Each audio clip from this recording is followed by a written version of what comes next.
이제는 나이와 상관없이 보편화된 치아 교정.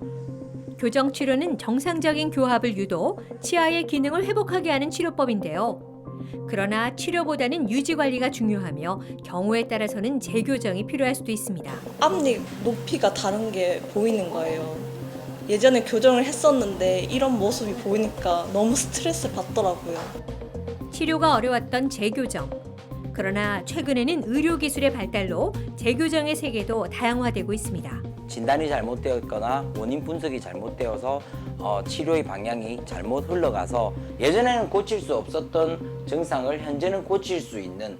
재교정은 일반 교정보다 까다롭고 난이도가 높아 더욱더 신중하게 전문 의료진을 선택해야 하는데요. 끝날 때까지 끝난 게 아닌 재교정의 세계. 이형철, 손시은, 정순필 원장과 함께 알아봅니다.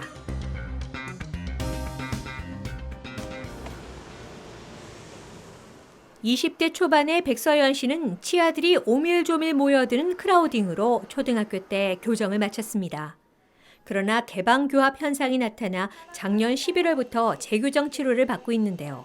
일단 초등학교 때 교정을 한번 받았던 경험이 있는데 그때는 괜찮았는데 그 교정 장치가 끝나고 난 뒤에 유지 장치를 한 2, 3년 정도 해야 되는 기간이 있어요. 근데 그 유지 장치를 제대로 하지 않아서 이게 중고등학교 학생 그 과정을 지나면서 이가 서서히 다시 틀어지기 시작했고 주위 분들이 먼저 말씀을 해주셨어요.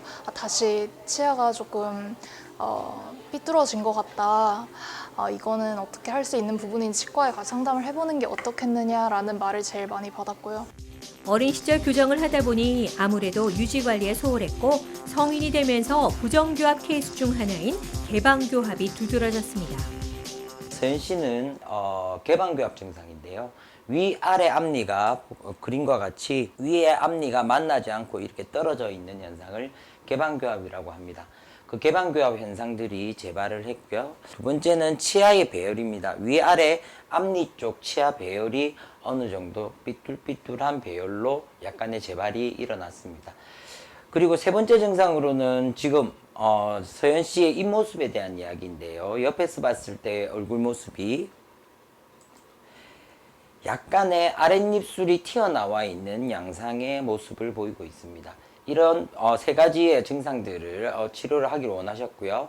그래서 이 부분들이 왜 발생을 한 것인가에 대한 분석이 필요했습니다. 본래의 자리로 돌아가려 하는 치아 고유의 성질로 교정 후 유지 관리를 제대로 하지 못한다면 여러 가지 문제점이 나타날 수 있는데요. 재교정의 경우 꼼꼼한 진료와 상담을 통해 정확한 치료법을 찾는 것이 중요합니다. 앞니가 벌어졌기 때문에 이 개방교합을 개선을 시키는 방법 중에 가장 안정적인 방법이라고 생각하는 어금니의 어떤 이동들을 통해서 앞니의 개방교합을 잡는 어떤 그런 치료 계획이 잡혀 있어요. 예전에 오랜 기간 동안 교정을 한번 했기 때문에 교정 장치를 또 붙이고 교정 진행하는 게 굉장히 힘든 일이잖아요. 그래서 서연 씨한테 제가 이제 권장 드렸던 장치가 디지털 투명 장치. 본뜨는 과정 없이 첨단 3D 디지털 스캔을 이용해 정확도를 높인 디지털 투명 장치의 가장 큰 장점은 교정 장치가 눈에 잘 띄지 않아 심미안적으로 우수하다는 것인데요. 오늘은 삐뚤삐뚤한 이를 고르게 펼 수 있는 공간 확보를 위해 치아 사이를 소량 삭제하는 치간 삭제 치료를 실시하고 있습니다. 오케이, 계획대로 공간이 생기고 있고요. 다 물어보십시오. 원래는 없었던 공간들이 생겼죠. 그죠? 0.5mm씩 스페이스를 만들었어요. 치아를 배열할 수 있는 공간을 만든 후 디지털 투명 장치를 착용하게 되면 빠르고 안전한 효과를 기대할 수 있습니다. 지금 디지털 투명 장치를 이용한 어떤 교정 치료가 진행되고 있고요. 치료는 약 한 60%에서 70% 정도 진행되고 있습니다. 디지털 투명 장치 치료를 할 때, 특히나 이를 안 뽑는 치료를 할 때 이를 뽑는 치료에서도 마찬가지인데요. 치간 삭제라고 표현하는 어떤 치료가 있습니다. 오늘 시행했던 치료가 치간 삭제인데요. 치아의 사이즈 조절을 해서 치아가 배열될 수 있는 공간을 마련을 한다든지 위아래 치아 크기의 비율을 맞춘다든지 하는 술식입니다. 치료를 마친 후 친구를 만나 늦은 점심을 먹는 서현 씨. 디지털 투명 장치의 장점은 일반적인 치아 교정기와 다르게 환자 스스로 탈부착이 가능하다는 것인데요. 교정으로 인한 생활의 불편함이 확 줄었습니다. 일단 전에 교정했을 때는 교정 장치가 이빨 위에 부착되어 있는 상태여서 식사할 때나 말할 때 혹시 음식물이 있지 않을까 이런 걱정이 있었는데 이 교정 장치는 뺐다 꼈다 할 수 있는 장치이기 때문에 아무래도 그런 신경 쓰이는 부분들이 훨씬 줄어서 편리하게 사용할 수 있었던 것 같아요. 탈부착이 가능한 디지털 투명 장치 덕분에 양치, 잇몸 관리, 충치 관리도 한편에 재교정의 불편함을 크게 느끼지 못하고 생활하고 있습니다. 재치료의 경우 한번 교정 치료를 받으신 분에 대한 어떤 치료이기 때문에 조금 더 조심스럽게 접근을 해야 될 필요가 있습니다. 처음 교정 치료 하시는 분들은 현재의 증상들을 가지고 여러 가지 이 증상이 발생한 원인에 대한 것을 예측을 하고 치료를 진행한다고 하면 재교정 치료인 경우는 만약에 예전엔 자료가 있다면 이런 증상이 발생된 원인을 좀 더 정확하게 분석을 할 수가 있거든요. 그 원인을 정확하게 분석해서 그 원인을 제거하는 방향으로 치료를 진행해서 또 다른 재치료의 상황이 발생하지 않을 수 있는 그런 치료 계획을 잡아야 할 것 같습니다. 서현 씨는 예전 자료가 지금은 소실되어서 없기 때문에 지금 처음 교정 치료를 하시는 분과 같이 현재의 증상들을 개선하기 위한 치료 계획을 수립을 한 것이고요. 서현 씨가 가지고 있는 어떤 증상 중에서 개방교합 증상, 위아래 앞니가 맞닿지 않는 증상은 원래 교정 치료에 있어서 재발 증상이 많은 증상 중에 하나입니다.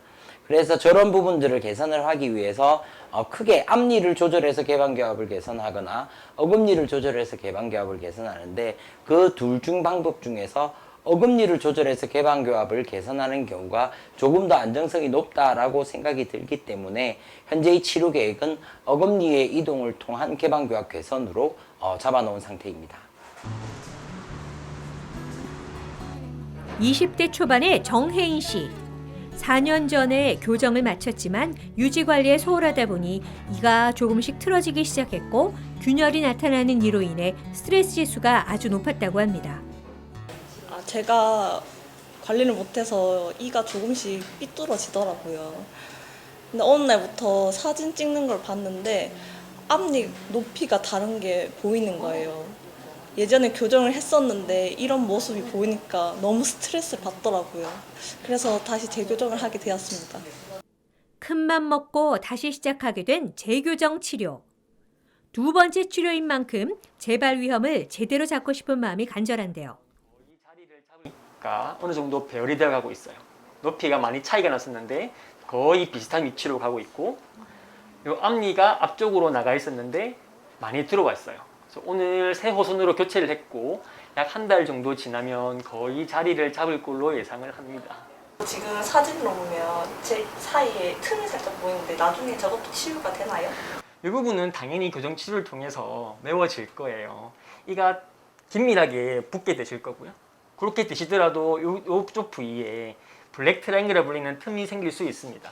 이거는 치간 삭제라는 술식을 통해서 추가적으로 줄여드릴 예정이니까 걱정하지 않으셔도 될 것 같습니다.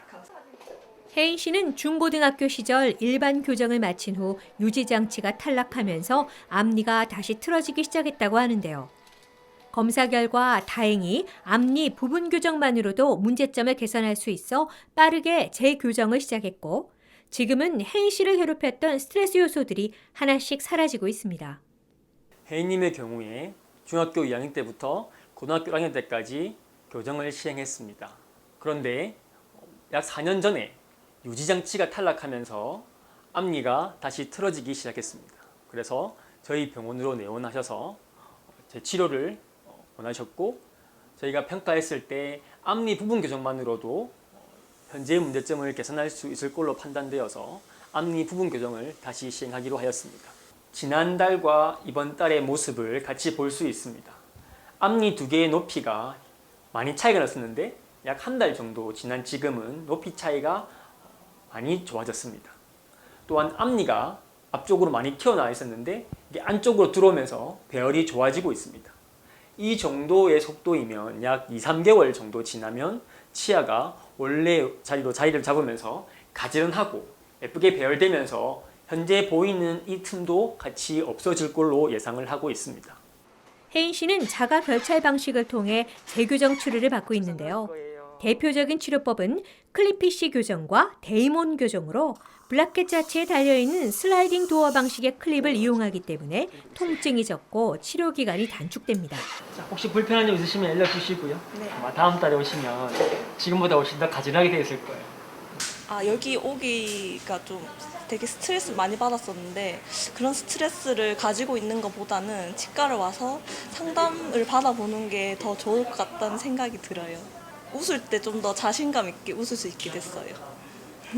클리피쉬나 데이몬 같은 자가결찰 장치는 가장 일반적으로 쓰이는 교정용 장치입니다. 그래서 보시면 치아에 이렇게 장치를 붙여서 철사를 넣으면 이 힘에 의해서 치아가 움직이는 장치입니다. 예전에 철사를 묶었던 장치가 있었습니다. 그 장치에 비해서 불편함도 적고 치아의 마찰이 줄기 때문에 치아 이동도 더 빠른 것으로 되어 있습니다. 치아에 장치를 붙이는 경우에는 치아 주변에 양치질이 잘 안 되는 경우가 있습니다. 그런 경우에는 치아 주변이 하얗게 변하는 탈해라는 현상이 발생할 수 있습니다. 이것은 한번 발생하면 다시 없어지지 않기 때문에 매우 주의가 필요합니다. 그래서 이렇게 붙이는 장치, 접착식 교정 장치를 사용할 경우에는 구강위생 관리, 양치질이 매우 중요하다고 할 수 있겠습니다. 재교정의 위험을 피하기 위해서는 교정 후 유지 관리가 무엇보다 중요한데요. 주변에서 건치 커플로 통한다는 김동현, 이혜미 씨가 병원을 찾았습니다. 혜미 씨는 동현 씨의 권유로 교정을 시작했다고 하는데요.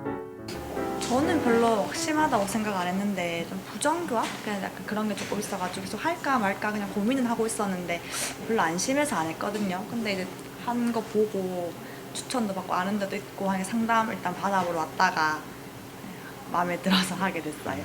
맨날 자랑하거든요. 일 모양 잘 됐다고.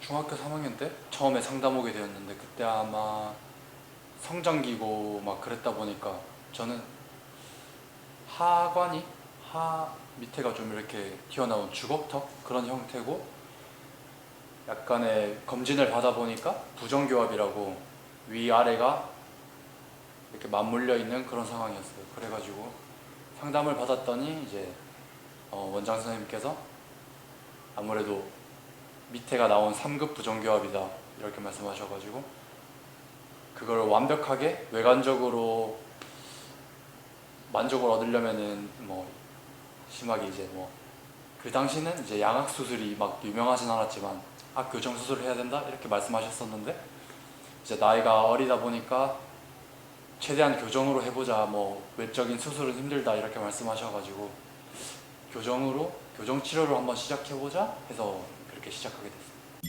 동현 씨의 경우 고등학교 1학년 학생이었기 때문에 1년 정도 성장 속도를 지켜본 후 반대 교합 교정 치료를 시작했습니다. 2010년 당시에 고등학교 1학년 남학생이었기 때문에 아직도 성장이 많이 남아있는 학생이었어요. 그래서 더 아래턱이 크게 된다면 교정치료만으로 컨트롤할 수 없는 상태가 될 수도 있었기 때문에 2010년에 바로 치료를 시작하지는 않았습니다. 2010년부터 2011년까지 고등학교 2학년이 될 때까지 1년간 성장평가라는 과정을 거쳤거든요. 그래서 지금 이게 2010년도 사진이고요. 이 사진이 2011년도에 왔을 때 사진입니다. 고등학교 2학년 때 왔을 때 사진인데요. 자, 이게 약 1년가량의 어떤 성장평가를 해본 결과, 이 학생은 아래턱의 성장이 더 두드러지지 않는다라는 평가를 하게 되었습니다. 그래서 지금 교정치료를 시작한다 하더라도 앞으로, 턱의 성장이 크게 일어나서 반대교합이 심해질 염려는 없겠구나라는 걸, 성장평가를 통해서 확인을 하고요. 그리고 2011년도 9월달에 이렇게 교정치료를 시작하게 되었습니다. 발치 교정의 방법으로 선택을 했었고요. 약 한 1년 정도 교정을 하게 되니까 앞니가 거꾸로 물리지 않고 언제나 바로 물리게 되는 그런 상태입니다. 이게 2012년도 약 10월의 사진이고요. 이런 식으로 교정치료가 진행이 돼서 2013년도 7월이 되면 이렇게 교정치료가 끝이 나게 됩니다. 약 2년간의 교정 치료를 통해 입 돌출과 치아의 반대 교합이 개선됐습니다. 교정 치료 후 동현 씨는 자신감을 회복할 수 있었다고 하는데요. 그동안 유지 관리를 철저하게 해온 덕에 7년이 지난 지금도 처음 교정을 마친 그 상태 그대로를 잘 유지하고 있습니다. 오늘 어떤 현재 상태를 찍어봤는데요. 그때랑 크게 다름없이 몇 년 동안 잘 유지되고 있는 상태를 보여주고 있습니다. 우측에서 교합도 양호하고요. 좌측에서의 교합도 양호합니다. 그래서 아주 오랫동안 교정치료의 상태가 잘 유지되고 있는 상태라고 판단을 해서 이제는 뭐 그렇게 자주 오실 건 없고요. 가끔씩 혹은 불편한 때가 생기거나 그럴 때만 체크를 해가면서 동현 씨 상태가 잘 유지될 수 있도록 유지 점검 관리할 예정입니다. 올해 4월 교정 치료를 마친 혜미 씨. 윗니 돌출과 아랫니 비대칭으로 교정 치료를 받았는데요. 교정 치료 후 턱의 문제점도 개선되고 웃는 모습에 자신감이 생겼다고 합니다. 교정하기 전에 약간 턱에서 약간 이렇게 하면 딱딱 소리 나고 약간 그랬거든요. 그래서 그거 말고는 딱히 큰 문제는 없다고 생각했는데 막상 교정 상담하러 와보니까 부정교합이 좀 있고 또 제가 이게 턱에 힘을 약간 좀 주고 입을 다문다고 하시더라고요. 그래서 그런 게 문제가 됐구나 싶어가지고 교정하고 나니까 지금은 확실하게 많이 편해졌어요. 교정 치료는 치아를 가지런하게 만들 뿐 아니라 정상적인 교합을 유도해 치아의 기능까지 회복시켜 주는데요. 교정 후에는 유지 관리가 중요합니다. 이혜미 씨는 2017년 11월에 그림과 같이 윗니가 돌출되고 그리고 아래쪽에 비대칭이 있다라는 주소로 처음에 내원을 하셨습니다. 자, 앞쪽에서 봤을 때 윗니의 중앙선이 얼굴의 중앙선에 맞아 들어가는데 아래치아의 중앙선이 상당히 우측으로 많이 치우쳐져 있는 걸 볼 수 있습니다. 윗니의 돌출을 개선하기 위해서 위쪽은 소구치를 발치한 후에 교정 치료를 진행을 하기로 했고요. 아래쪽 같은 경우는 아래쪽 턱뼈는 어쩔 수 없지만 아래쪽의 치열의 비대칭을 개선하기 위한 그런 교정 치료에 들어갔습니다. 위쪽에서는 보시면 이 부위에 치아를 발치를 하고 교정 치료를 진행을 했고요.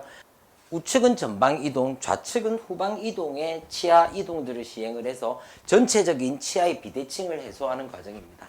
이게 교정장치 제거했을 때의 모습입니다. 보시면 위아래 앞니 중앙선이 중앙에서 맞아 들어가고요.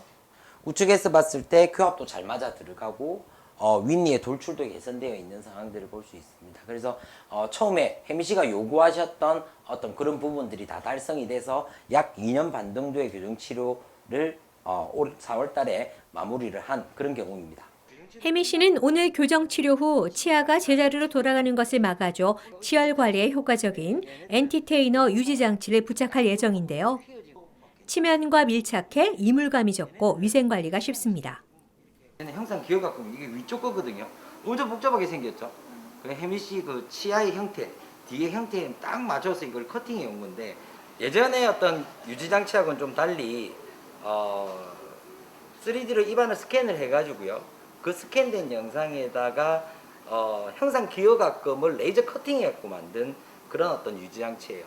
그래서 이 유지 장치는 이거 더 휘어지거나 하지 않기 때문에 치면이 딱 달라붙고요. 왜? 3D 스캔에서 거기에 맞춰서 레이저 커팅을 한 영상이기 때문에 딱 맞아요, 치아에. 딱 맞고, 그리고 이게 딱 붙어 있으면 이 형상 그대로 치아를 유지해주기 때문에 치아가 흐트러지는가 하는 거를 최대한 막아줄 수 있는 그런 유지장치라고 생각하시면 됩니다. 다 마무리된 줄 알았는데 아직 안쪽에 다 붙여가지고 교정 계속 하고 있어야 된다고 하니까 더 관리 계속 잘해야 될 것 같다고 느꼈어요. 자, 교정치료는 크게 두 가지 파트로 나뉜다고 생각합니다. 적극적인 교정치료, 보통 전체 교정인 경우에 2년에서 3년 동안 정도의 교정치료가 기간이 걸립니다라고 이야기를 하는 교정장치를 이용하든 디지털 투명장치를 이용하든 실제 치료가 일어나는 기간에 대한 교정치료 기간과 그 교정치료가 끝나고 나서 유지치료 기간으로 저는 나눌 수 있다고 생각합니다. 그 두 가지 치료의 중요성은요, 어떤 게 더 중요하다라고 따질 수 없을 정도로 두 가지 다 아주 중요한 치료입니다. 치료의 결과를 유지를 해야 그 치료의 의미가 있는 것이니까요. 자, 그 유지치료를 하러 정기적으로 오시는 분들에게 물어보면, 아니, 나는 별 문제가 없는데, 잘 유지되고 불편한 부분도 없는데, 왜 올 때마다 사진을 찍느냐, 불편하게. 방사선 사진은 왜 찍어야 하죠? 뭐 이런 이야기들을 많이 하십니다. 그런데 차후에 나중에 일어날 수 있는 알지 못하는 재발 양상이라든지 어떠한 부분들이 발생을 했을 때 중간중간에 찍어놓은 사진들이 참고가 됩니다. 왜 이런 재발이 일어났고 이 사람은 어떻게 다시 재치료를 해야 더 안정적인 치료가 될 수 있는지를 분석하기 위해서는 그 전의 자료가 반드시 필요하게 됩니다. 그래서 적절한 기간 동안 유지치료를 받음으로 인해서 다음에 또 다른 재발 증상이 발생을 했을 때 더 좋은 치료를 할 수 있는 그런 자료들을 남기는 기간이다. 그리고 어떠한 증상이 발생하다 하더라도 조기에 발견을 해서 재치료의 범위를 줄여줄 수 있도록 만드는 치료 방법이 저는 유지치료라고 생각을 합니다. 자, 이번에는 교정치료 후 유지관리의 정석을 보여주고 있는 최경호 씨를 만나보겠는데요. 2017년 교정치료 후 가지런한 치아의 중요성을 매일 느끼면서 생활하고 있습니다. 치아가 되게 불규칙적이었거든요. 이제 앞니는 2개는 튀어나오고 밑에 앞니는 또 2개 들어가고, 그래서 막 음식물 씹는데도 되게 불편했고, 또 웃는 모습도 되게 좀 이상했고, 그래서 이제 큰맘 먹고 이제 약간 적지 않은 비용이었지만 이제 시작을 했는데, 물론 유지하고 이제 그런 관리적인 부분이 되게 힘들었는데 하고 나니까 특히 미소가 되게 아름다워집니다. 미소가 되게 아름다워지고 그다음에 음식물 또 먹을 때 이제 좌우 골고루 씹을 수 있게 돼가지고 이제 턱 관절이라든지 이제 뭐 근육 같은 게 이제 좀 좋게 재배열된다고 해야 되나? 치료 후 가지런한 치아의 모습이 한눈에 들어오는데요. 경호 씨의 경우 저장력이 강해 교정치료 중에도 이 부분을 조절하며 교정치료를 시행했습니다. 지금 3년 반 정도 유지관리를 하고 계시는 중인데요. 장치 제거할 때 위아래 가운데 선이 가지런하게 잘 맞고요. 발치 공간은 중간에 빈 곳 없이 잘 폐쇄가 된 상태입니다. 그리고 아래쪽도 마찬가지로 가지런하고 중간에 비어 있는 데가 없는데 처음에 제일 개선을 원하셨던 부분이 앞니가 좀 들어갔으면 좋겠다, 웃었을 때 괜찮아 보였으면 좋겠다 인데, 사실 골격이 아래턱이 조금 더 앞에 있는 삼극경행이시다 보니 너무 합죽해지지 않게 공간을 닫는 거에 신경을 쓰신 환자분이시고요. 지금은 각도도 유지가 잘 되고 계시고 교합도 크게 문제 없이 유지가 잘 되고 계십니다. 교정 후에도 한 달, 3개월, 6개월, 1년 단위로 정기검진을 해야 하고요. 이후에도 6개월에서 1년에 한 번씩 주기적으로 치과를 방문해 상태를 점검해야 하는데요. 윗니와 아랫니가 맞물리는 교합에는 이상이 없는지, 턱관절 운동에는 무리가 없는지 등 혹시 모를 문제점을 체크해야 합니다. 경호 씨 안녕하세요. 안녕하세요. 잘 지내셨어요? 네, 잘 지냈어요. 오랜만에 체크 오셨는데 입안에 한번 볼게요. 치아 교정이 완료 후 장치를 떼고 나면 모든 치료가 끝났다고 생각하기 쉬운데요. 하지만 아름다운 미소를 위해서 꾸준한 관리는 필수라는 것 기억하셔야 합니다. 예전에 오셨을 때 치아가 가지런하게 배열이 되고 하는 거는 떨어진 데 없이 유지가 잘 되고 계시고요. 큰어금니는 밑에가 위에보다 약간 앞으로 나오게끔 지그재그로 배열을 하는데 이 위치가 크게 틀어지거나 한 거 없고, 장치를 뗄 때에 비해서는 지금 교합력을 더 많이 받으시기 때문에 사이사이가 약간 더 잘 맞아진 것 같아요.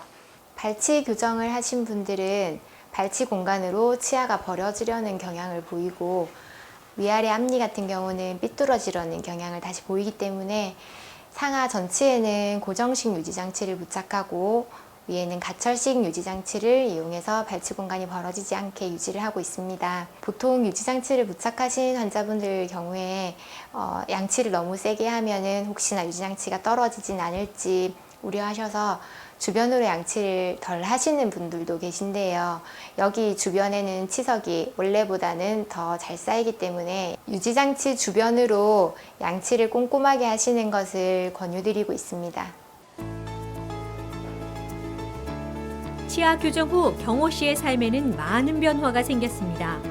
웃는 모습에 자신감이 생기자 새로운 목표를 세우고 운동도 더 열심히 하게 됐고요. 주변을 돌아볼 수 있는 여유도 생겼습니다.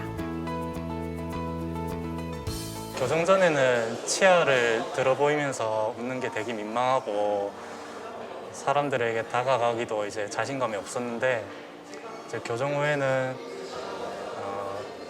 이제는 먼저 다가가서 인사를 나눌 수 있는 그런 활기찬 사람이 된 것 같아서 되게 교우 관계도 원만해진 것 같아서 되게 뿌듯합니다. 자, 재교정을 생각하시는 분들이 흔히 생각하시는 것들이 예전에 교정치료가 잘못되지 않았나라는 부분입니다. 예전에 선생님이 저한테 잘못된 치료를 해서 이렇게 재발이 되었어요 라고 의심을 하고 오시는 경우들이 상당히 있는 것 같습니다. 그런데 교정치료는 재발의 경향을 염두에 두는 치료입니다.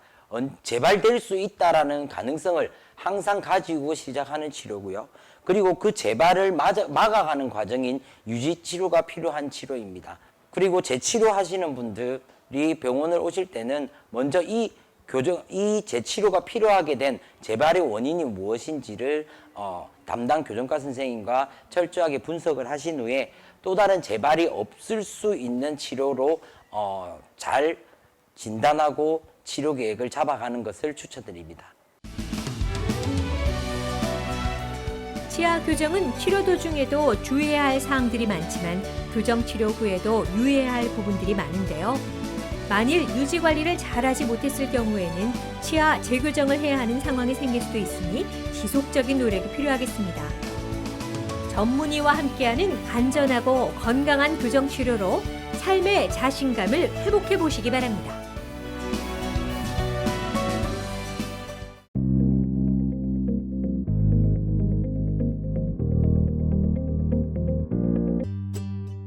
머리 위로 손을 올리는 건 상황에 따라 절묘한 신호가 됩니다. 학교에서 저요는 자신감의 표현이었죠.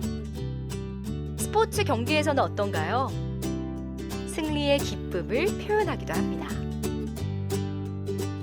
사랑의 신호는 두 손으로 만든 하트 모양이면 충분합니다. 하지만 이런 신호를 보내지 못한다면 어떨까요? 어깨 근육이 굳어져 팔을 올리기 힘들어진다면 말이죠. 손발이 이렇게 올리라 때 이렇게 통증이 이렇게 있었고 아무래도 빨래 같은 거 넣을 때 그렇게 좀 힘들더라고요.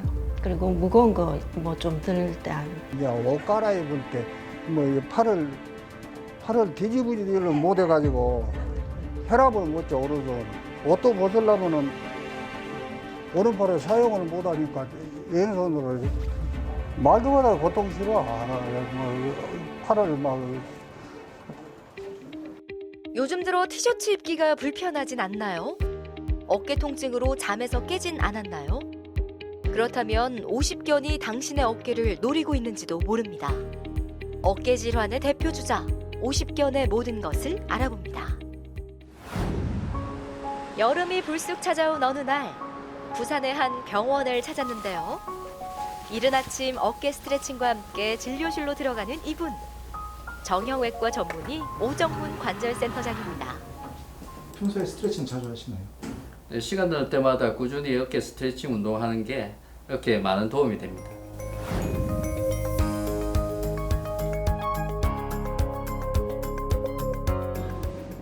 오정문 센터장의 하루 일과는 수술실에서 시작됩니다. 그가 오늘 수술할 환자는 올해 62의 여성인데요. 수술은 피하고 싶어 주사 치료와 도수 치료를 해온 환자입니다. 하지만 어깨 통증이 더 심해지자 오늘 수술을 결심하게 된 건데요. 오늘 수술할 내용은 관절 내시경을 통해서 그 자라나 있는 견봉의 뼈 가시를 제거하고 그리고 동결견에 대해서는 관절낭을 우리가 레이저로 여는 그런 시술을 같이 병행할 예정입니다. 동결견, 즉 50견 내시경 수술이 시작됐습니다. 어깨에 약 3mm의 작은 구멍을 2개 냅니다. 한쪽엔 초소형 카메라가 장착된 내시경을, 다른 한쪽엔 수술기구가 장착된 내시경을 몸속에 삽입합니다. 내시경으로 문제를 찾아내 모니터를 보고 진단과 치료를 함께하는 거죠. 이게 이제 동결견 환자들 관절 내시경 소견은 이렇게 빨간 염증 조직이 많이 자라나 있습니다.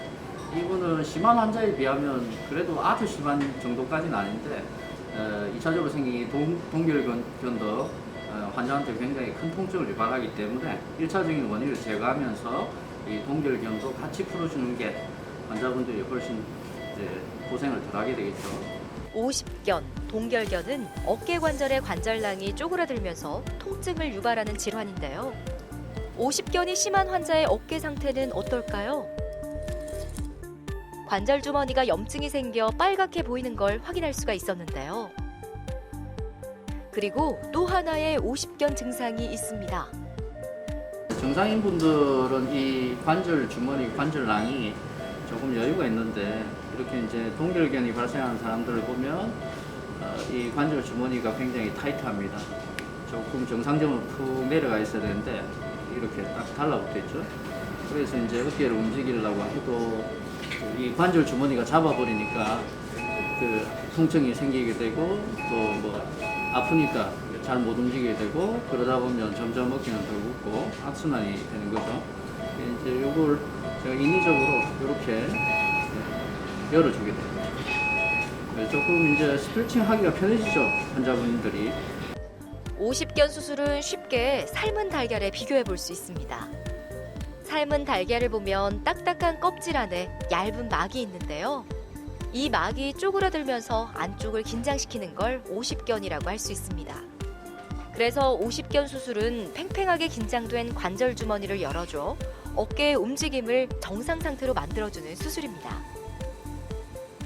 원래 이 관절 주머니가 이 사이가 붙어 있었는데 그 사이를 이제 이 고주파를 이용해서 이렇게 열어줌으로써 수술 뒤에 환자는 어깨 움직이는 게 좀 더 부드러워지고 그 전에 굳어서 많이 올라가지 않던 게 수술하고 금방 며칠 만에 잘 올라가게 됩니다. 수술 후 어깨 스트레칭을 꾸준히 해야 재발을 막을 수 있는 동결견. 본명보다 50견이라는 별명이 더 유명한 질환인데요. 흔히 50대가 되면 나타나지만 요즘은 컴퓨터나 스마트폰 사용으로 젊은 층 환자들도 늘고 있습니다. 사람이 이제 50 정도 나이에 이르게 되면 어깨, 팔꿈치, 손목 아프지 않은 데가 없는데 그중에 특히 어깨가 아픈 질환을 50견이라 부른다 했고요. 다른 말로는 장명병, 우리말로 하면 장수병으로 불렀습니다. 그러니까 당시만 하더라도 이제 50 정도의 나이면 사람이 이제 오래 산 축에 속했거든요. 그래서 이제 이 50견이란 질환은 사람이 노화되면서 어쩔 수 없이 자연스럽게 생기는 병으로 본 거죠. 어깨를 둘러싸고 있는 관절 주머니에 염증이 생기면서 서로 들러붙고 유착이 생기고 이 관절 주머니가 쪼그라들면서 어깨가 굽고 아프더라 하는 것을 알게 됩니다. 흔히 얘기하는 50견이라는 질환은 1년 정도 지나면 저절로 낫는 병으로 봤습니다. 그런데 그 뒤에 이제 더 많은 환자들을 관찰해 보니 그 평균 통증 기간이 적어도 2년은 가는 것 같더라 하는 걸 알게 됐고요. 그 환자의 한 50% 정도에서는 급성기 때보다는 통증이 많이 좋아지긴 했지만 여전히 통증이 잔존하고 그리고 어깨도 정상에 비해서 어느 정도 굳은 상태로 생활하고 있더라 하는 걸 알게 됩니다. 또 이 동결견, 50견 환자의 약 10% 정도에서는 그 기간이 4년, 7년이 지나도 여전히 통증이 심하고 어깨가 많이 굳어 있다는 사실을 알게 됩니다. 50견의 증상은 크게 보면 두 가지입니다. 하나는 아프다는 거, 통증이고요. 다른 하나는 어깨가 굳어서 마음대로 다 움직이지 못한다는 겁니다. 이 두 가지를 하나로 합치면 어깨가 굳은 것 이상으로 어깨를 움직이려고 할 때 심한 통증이 유발이 되는 거죠. 50대에 주로 생긴다에서 붙여진 이름 50견. 의학 용어로는 유착성 관절낭염인데요. 수년에 걸쳐 서서히 발전하는 이 질환은 어깨 주변의 낙에 염증이 생기고 굳어서 극심한 통증이 나타납니다. 어깨가 얼어붙었다 해서 동결견으로도 불리는데요. 물건을 들거나 손을 머리 위로 올리기가 힘들어진다면 이 동결견을 의심해 봐야 합니다. 일상생활 속에서 동결견의 징조를 살펴볼까요? 걸레질은 물론 세수하는 것도 힘들고 옷을 입을 때 팔을 올리거나 원피스 뒷지퍼를 올리기가 어렵다면 이미 여러분의 어깨는 얼어붙고 있을지도 모릅니다. 50견은 퇴행성 질환이지만 생활 습관과도 밀접한 관련이 있는데요. 컴퓨터나 스마트폰 사용이 많거나 운동 부족, 면역력이 떨어지면 나이를 가리지 않고 찾아올 수가 있습니다. 올해 나이 50인 정혜금 씨. 컴퓨터 앞에 오래 앉아서 일하는 그녀는 50견이 이렇게 빨리 올 줄 몰랐다고 합니다. 그녀의 어깨에 이상이 생긴 건 2년 전 일인데요. 한 2년 전쯤 집안 청소를 하다가 이렇게 손으로 걸레질을 하다가 갑자기 미끄러지면서 손이 미끄러지면서 어깨에 뭔가 삐끗하는 느낌이 있어서 그 이후로는 팔이 계속 통증이 있고 손이 잘 안 올라가고 그렇더라고요.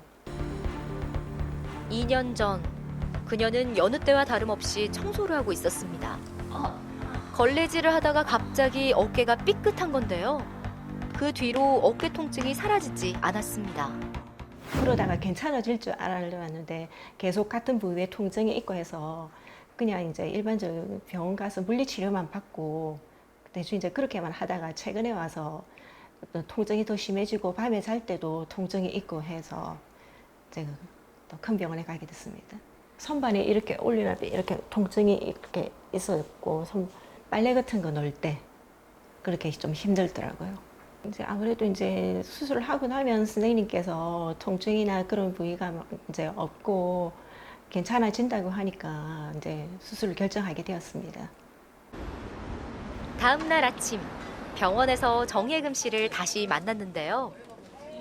오늘 어깨 내시경 수술을 위해 병원을 찾은 겁니다. 내시경 수술을 앞두고 진료실을 찾은 그녀의 모습이 다소 긴장돼 보입니다. 어떻게 잘 지냈어요? 예, 감기 같은 건 안 걸리고 컨디션은 괜찮으시고요. 이제 오늘 수술할 내용을 제가 좀 설명을 해드릴게요.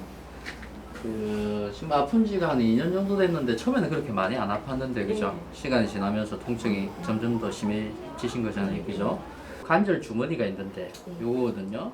근데 이 관절 주머니가 정상에 비해서 지금 많이 두꺼워져 있고 이게 조금 더 이렇게 풍덩해야 되는데 이게 이제 쪼그라들어 있어요.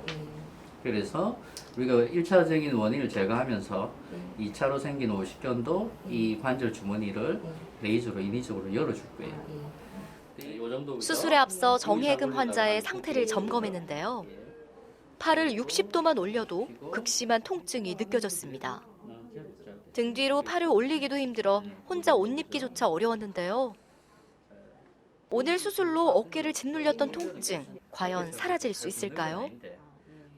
정혜금 환자분은 우리가 흔히 알고 있는 동결견 50견과 함께 그 회전근개 위에 있는 견봉의 뼈와 계속 부닥치는 충돌 증후군을 같이 가지고 있습니다. 오늘 그 수술할 내용은 이 지금 주로 있는 관절낭을 인위적으로 열어서 어깨 관절이 부드럽게 움직일 수 있게 해주고 견봉에 있는 뼈 돌기들을 제거해서 평탄하게 깎아서 더 이상 그 밑에 있는 회전근개와 부닥치지 않도록 해줄 예정입니다.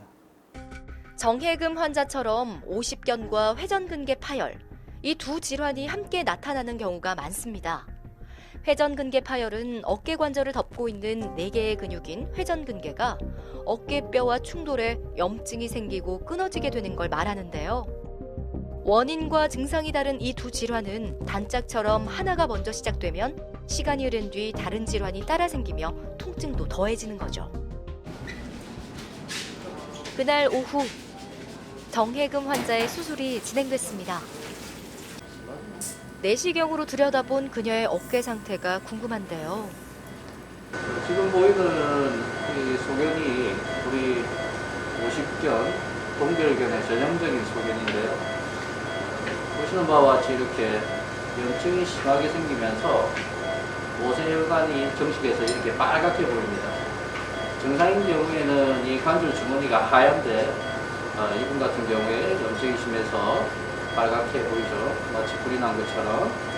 그리고 관절 주머니 전체가 줄어 있고 두꺼워져 있고 계속해서 염증 소견이 심하게 있습니다. 정혜금 씨는 우선 어깨 통증을 일으켰던 첫 번째 원인을 제거하는 수술이 진행됐는데요. 어깨를 움직일 때마다 견봉과 회전근개가 충돌해 통증을 일으켰던 겁니다. 회전근개 파열의 원인인 어깨뼈에 튀어나온 견봉을 깎아내는 수술이 시작됐습니다. 이 환자같이 이제 1차적인 선행 요인이 있을 때 그 1차 요인을 치료하면서 수술로 같이 이제 이렇게 수술하는 경우도 있고요. 수술 자체가 효과는 아주 탁월하긴 합니다. 그리고 두 번째 어깨 통증의 원인인 관절 주머니의 염증을 제거하는 수술이 계속됐는데요. 마치 불이 난 것처럼 빨갛게 부어오른 염증 부위를 제거한 뒤 좁아져 있는 관절 주머니를 열어주는 수술이 이어질 겁니다. 또 이제 좁아지고 두꺼워져 있는 관절 주머니를 열 겁니다. 이게 관절 주머니입니다. 요거요. 지금 요 밑에 보이는 좁아진 관절 주머니가 어깨를 움직일 때마다 팽팽하게 당겨 통증을 일으킨 건데요. 세 번째 어깨 통증의 원인인 좁고 두꺼워진 관절 주머니를 여는 과정이 이어졌습니다. 관절랑 유리술은 끝났고요. 이 환자의 1차적인 질환인 충돌 증후군을 치료하러 들어갈 겁니다. 지금 보고 있는 게 이제 견봉이란 뼈인데요.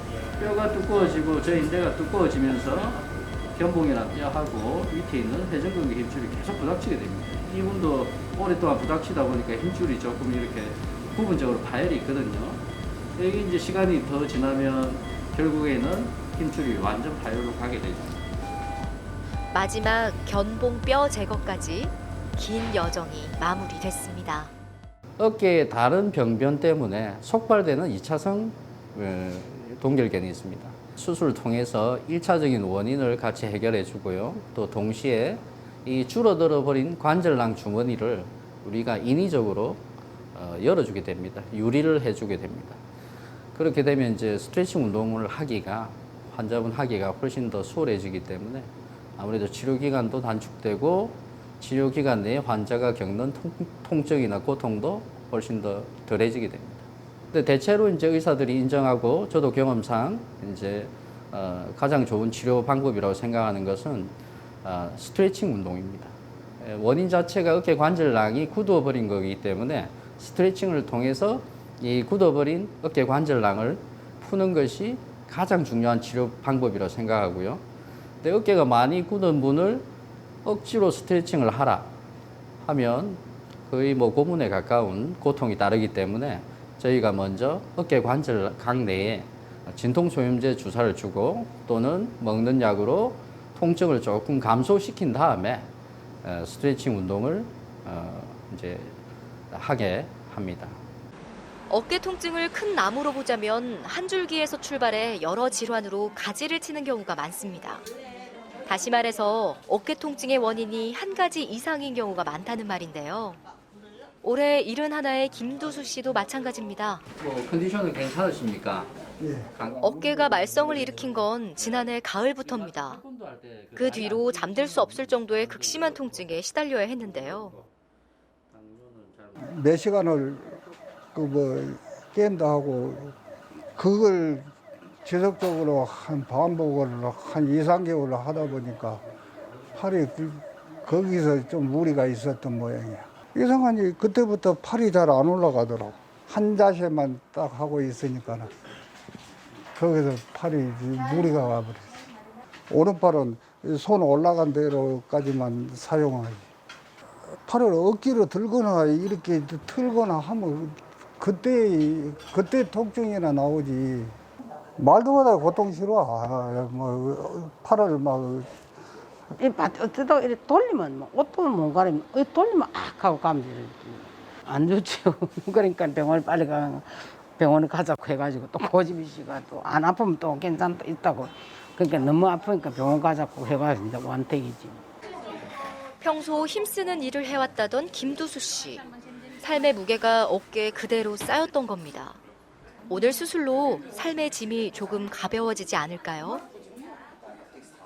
저희 병원에서 촬영한 엑스레이 검사에서 이 견봉이란 뼈에 돌기가 이렇게 돌출된 것을 관찰할 수가 있고요. 그래서 충돌 증후군이 있는 것으로 의심이 됐고, 이학적 검사상에서는 어깨 관절의 가동 범위가 정상의 50% 정도로 굉장히 많이 줄어 있는 상태였습니다. 그래서 동결견이 같이 동반된 형태로 파악을 했고요. 회전근개가 파열이 된 소견이 발견이 되었습니다. 또 이 관절 주머니가 정상에 비해서 두꺼워지고 그 용적이 많이 준 상태도 역시 소견이 관찰되었고요. 그래서 이분 같은 경우에는 오늘 수술할 내용이 역시나 이 좁아진 관절 주머니를 열어주고, 그리고 뼈 가시를 제거해주고, 또 파열된 회전근개 힘줄을 봉합하는 수술을 동시에 시행할 예정입니다.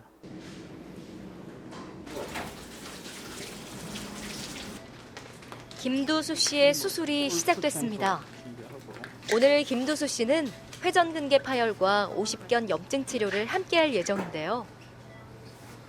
내시경으로 들여다본 김두수 씨의 어깨 상태 궁금해집니다. 이분도 역시 마찬가지로 이렇게 관절각 내 염증 소견이 심하게 있네요. 마치 이 포도송이처럼 이렇게 보이는 것들은 전부 정상 조직들이 아니고 염증으로 인해서 생긴 비정상적인 조직들입니다. 김두수 씨를 괴롭혔던 지긋지긋한 어깨 통증. 옷깃만 스쳐도 극심한 통증을 느껴야만 했는데요. 쪼그라든 관절 주머니를 열어주는 수술로 동결견 치료가 진행됐습니다. 회전근개가 지금 보시는 이 하얀 색깔의 힘줄인데요. 이 뼈에 이렇게 붙어 있어야 되는데 지금 파열이 되면서 자기 자리에서 이탈해 있죠. 회전근개 파열의 원인이 됐던 견봉의 뼈를 깎아주는 과정이 이어졌습니다. 그 다음 끊어진 회전근개를 상완골에 접합하는 단계가 계속됐는데요.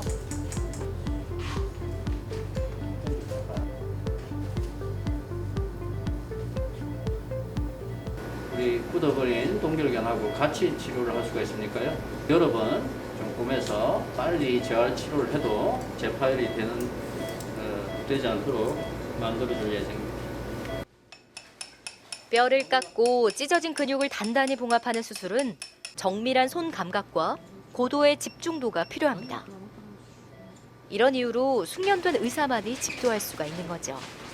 이분 같은 경우에 이제 순수한 동결견만 수술한 경우에 비해서 회전근개 파열이 동반되어 있었기 때문에, 또 이 파열된 우리가 회전근개를 봉합하는 수술을 같이 했기 때문에 아무래도 이제 물리치료에 있어서 조금 주의를 해야 됩니다.